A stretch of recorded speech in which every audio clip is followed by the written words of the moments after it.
মীরা কারেন্টের শর্টকার পেছনে কিঙ্কর দায়ী। সিসিটিভি ফুটেজ দেখে সব সত্যি জেনে গেল আরজু।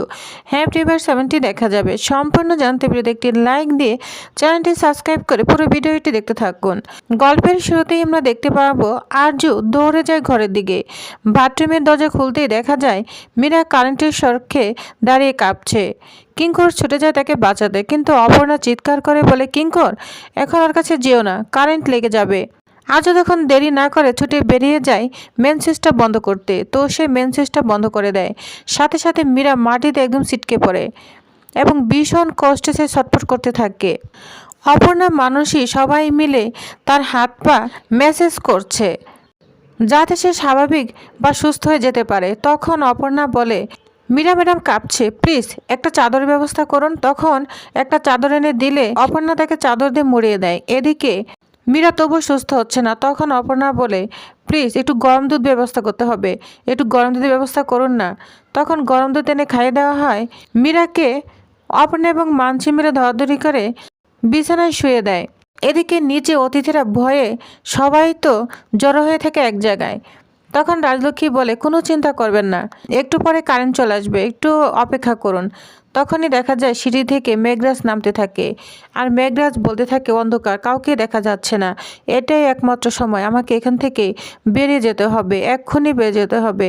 তো মাথাটা নিচু করে আস্তে আস্তে ওইখান থেকে মেঘরাজ বেরিয়ে যায়। অন্যদিকে রাজলক্ষ্মী গ্যাস দিয়ে কন্ট্রোল করে বলছে, আমি একটু উপর দেখে আসি। তখনই সামনে কিঙ্কর পড়ে, বলছে, কিঙ্কর কি হয়েছে? মীরা ঠিক আছে? এখন ঠিক আছে, মীরা কারেন্টের শর্ট খেয়েছিল, যান আপনি উপরে যান, তাহলেই বুঝতে পারবেন। যেটা শুনে রাজলক্ষ্মী অবাক হয়ে যায় আর উপরের দিকে চলে যায়। উপরে মীরাকে অবস্থায় দেখে রাজলক্ষ্মী অবাক হয়ে যায়। তখন আমরা দেখতে পাবো এখানে ডাক্তার চলে আসে, দেখতে থাকে আসলে কি হয়েছে। আর অন্যদিকে কিঙ্করের লোকজন চলে এসেছে, কারণ সে পরীক্ষা করবে মীরা কারেন্টের শর্ট কিভাবে খেলো আর বাথরুমে কারেন্ট কিভাবে এসেছে। এজন্য কিঙ্কর তার লোকজন ডাক দিয়ে নিয়ে এসেছে। তো কিঙ্কর এবং লোকজন সহ সবাই সেটা পরীক্ষা করতে যায়। কিঙ্করের লোকজন পরীক্ষা করে বাথরুমে তেমন কিছুই পায় না, কিন্তু অবশেষে একটা জিনিসই পায়, যে বাথরুমের জলের ভিতরে কেউ কারেন্টের তার ফেলে দিয়েছে। যেটা শুনে তো কিঙ্কর অবাক হয়ে যায়। তখন কিঙ্কর লোকজন বলতে থাকে, বস, এটা মনে হয় কেউ ইচ্ছা করে ফেলে দিয়েছে, বাইরে থেকে কোনো লোক এসেছিল। যা শুনে কিঙ্কর অবাক হয়ে যায়। তখন এখানে আরজু চলে আসে। আরজু তখন কিঙ্কর বলে, যাও সিসিটিভি ফুটেজগুলো নিয়ে আসো, এর চারিদিকে সিসিটিভি ফুটেজ লাগানো রয়েছে। তো কিঙ্করের লোকজন ল্যাপটপ নিয়ে আসে, সিসিটিভি ফুটেজগুলো দেখাবে। এদিকে মীরাকে ডাক্তার দেখে যায়। ডাক্তার বলছে, এখন ভয়ের কিছু নেই, একটু ঘুমে রেস্ট নিলে ঠিক হয়ে যাবে, আমি ঘুমে ইঞ্জেকশন দিয়ে দিয়েছি। এ কথা বলে ডাক্তার চলে যায়। অন্যদিকে কিঙ্কর, আরজু, মানসি সবাইকে নিয়ে সে ভিডিও ফুটেজটা দেখতে থাকে। ভিডিও ফুটেজে সে দেখতে পায় সাদা ড্রেস পরে মেঘরাজ আস্তে আস্তে আরজুর রুমের দিকে যাচ্ছে। পিছনে মীরাও তাকে ফলো করে আরজুর রুমের দিকে যাচ্ছে, সাথে মীরাও যাচ্ছে, যেটা দেখে সবাই অবাক হয়ে যায়। তো আস্তে আস্তে কিঙ্কর নেমে যাচ্ছে। তখনই ধরে ফেলে আরজু এবং কিঙ্কর এটা মেঘরাজ হবে। কিঙ্কর বলে ওঠে, মেঘরাজ, যা শুনে সবাই তো চমকে যায়। তখন অপর্ণা মেঘরাজ বলে ওঠে, বলছে, এই লোকটা কেন বারবার আসে, কি চাই লোকটা? তখন আরজু বলে, আমি জানি না, আমি তো বলছি ওর সঙ্গে আমার একটা পুরনো শত্রুতা রয়েছে। মানসি তখন বলে উঠে, আজকের মীরার এই অবস্থা হয়েছে, কালকে তো আমারও হতে পারে, এটা তো চলতেই থাকবে। তখন অপর্ণা বলতে থাকে, এই প্ল্যানটা না মীরা ম্যাডামের জন্য নয়, এটা আরজু স্যারের জন্য। স্যার, এটা আপনার জন্য ভেবে দেখুন, লোকটা কিন্তু নিজের জীবনে তোয়াক্কা না করে বারবার আপনার ক্ষতি করতে চাচ্ছে। তখন আরজু বলে, দেখো আমি জানি না। অপর্ণা বলছে, স্যার আপনি সত্যিই জানেন না? তখন অবাক হয়ে আরজু অপর্ণার দিকে তাকিয়ে আছে। তখন মানসি বলে উঠে, আচ্ছা আমি মেনে নিচ্ছি এটা আজদা জানে না, কিন্তু কিঙ্কর তো জানে, তাহলে কিঙ্কর কেন বলছে না? একটা মানুষ যখন বারবার এরকম কাজ করেই চলেছে, নিশ্চয়ই কোনো কিছুর প্রতিশোধ নিতে চাচ্ছে। তখন অর্ক মানসিকে বলে, ঠিক আছে মানসি, ওরা যখন বলছে জানে না, তুমি কেন এটা বারবার ওদের প্রশ্ন করছো? তখন মানসি বলে, ওরা জানে না নাকি আমাদের বলবে না? একটা মানুষ বারবার কেন এরকম বিপদে ফেলতে চাচ্ছে? আর্য তখন মানসিকে বলে, আচ্ছা তোমার না অনেক কৌতূহল, তাই না? তোমাকে না বলেছি এত কৌতূহল কিন্তু ভালো নয়। তোমার যখন মনের মধ্যে এত প্রশ্ন, তুমিই তো গিয়ে জিজ্ঞাসা করতে পারো, আর তুমি তদন্ত করো না, তাহলেই তো সমাধানটা পেয়ে যাবে। তখন আজ কিঙ্করকে বলে দেয় এই ব্যাপারটা একটু দেখতে। অন্যদিকে দেখা যায় মানছি মনে মনে বলতে থাকে কিছু তো একটা অবশ্যই আছে যে ওরা আমাকে বলতে চাচ্ছে না। আর্যদা কিঙ্কর অবশ্যই জানে, কিন্তু সেটা আমাকে অবশ্যই জানতে হবে। কি শত্রু? মেঘরাজের সঙ্গে আর্যদার কিসের শত্রু? এটা আমাকে জানতেই হবে। তো এদিকে সবাই তো ঘরে চলে যায়। তখন মানছি রাজলক্ষ্মীকে বলে, আচ্ছা মাদার ইন ল, আর্যদা আমার উপর এত রাগ করলো কেন? আমি কি ভুল কিছু বলেছি? একটা অচেনা মানুষ বাড়িতে ঢুকে বারবার ক্ষতি করার চেষ্টা করছে, সেটাকে আমি জানতে চাইবো না? বলুন। রাজলক্ষ্মী তখন বলে, শোনো, আর্য এবং কিঙ্কর যখন বলছে ওরা কিছুই জানে না, তাহলে তো অবশ্যই জানে না। তখন মানছি বলে, আপনি এটা বলছেন? আর্যদা নাই জানতে পারে, কিন্তু কিঙ্কর তো জানে, তাহলে সে কেন বলছে না? যা শুনে রাজলক্ষ্মী বলে, হয়তো জানে, কিন্তু আমাদের কাউকে বলতে চাচ্ছে না, বা তোমাকে বলার প্রয়োজন মনে করছে না। আমি কিঙ্করকে অনেক দিন ধরেই চিনি। আর মানছি, জানো তো, তোমার না সবকিছুতেই বেশি কৌতূহল।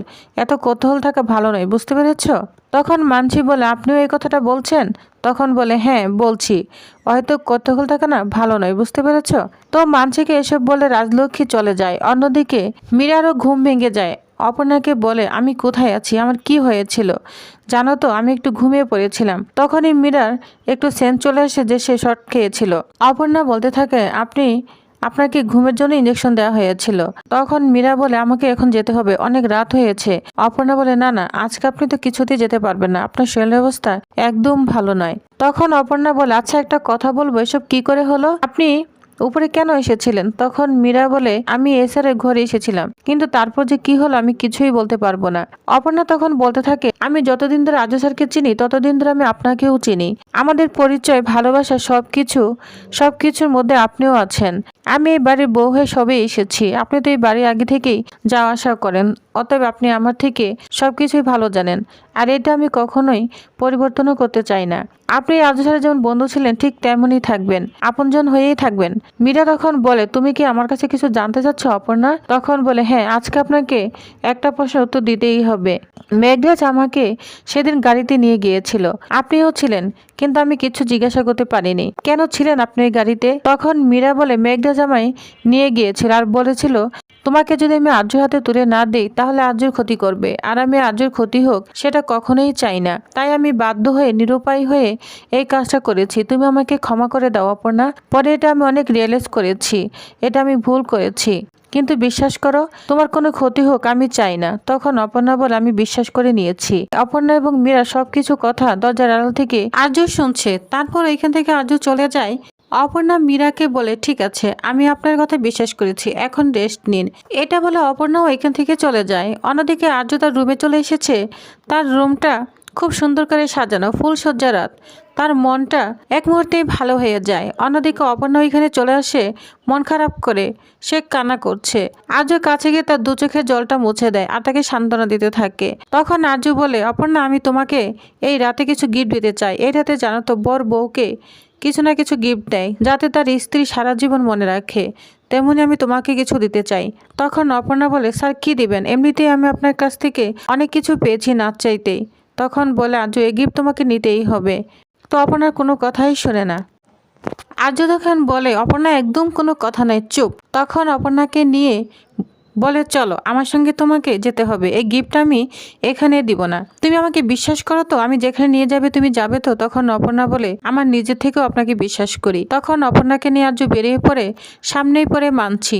তো মানছি বাধা দিতে থাকে, বলছে, ফুলসজ্জা রাতে, শীতের রাতে কোথায় যাচ্ছেন আপনারা ফুলসজ্জা ছেড়ে? তখন আর্য বলে, শোনো, আমরা না লং ড্রাইভে যাব, এইভাবেই আমরা ফুলসজ্জা সেলিব্রেটি করব, বুঝতে পেরেছ? তখন মনে মনে মানছি বলে, যাক, দূরে থাকলেই ভালো। তখন বলে, ঠিক আছে, বেরিয়ে আসুন। তখন আর্য এবং অপর্ণা চলে যায়। অন্যদিকে অপর্ণার মা বাবা রাতের অন্ধকারে বাড়িঘর সব ছেড়ে তার রাস্তার মধ্যে বেরিয়ে পড়ে। খুব কান্না করতে থাকে অপর্ণার মা, কিন্তু অপর্ণার বাবা তার মাকে সান্ত্বনা দিতে থাকে। তো তারা রাতের অন্ধকারে বেরিয়ে পড়ে। অন্যদিকে অপর্ণা এবং আর্য আসতে থাকে। তো প্রিয়বাস, তাহলে কি হতে চলেছে নেক্সট আকর্ষণীয় পর্বে? এবার কি তাহলে আর্য অপর্ণাকে দলিল উপহার দিতে চলেছে? তো কি হতে চলেছে নেক্সট আকর্ষণীয় পর্বে জানতে অবশ্যই আমার সাথেই থাকুন। ধন্যবাদ।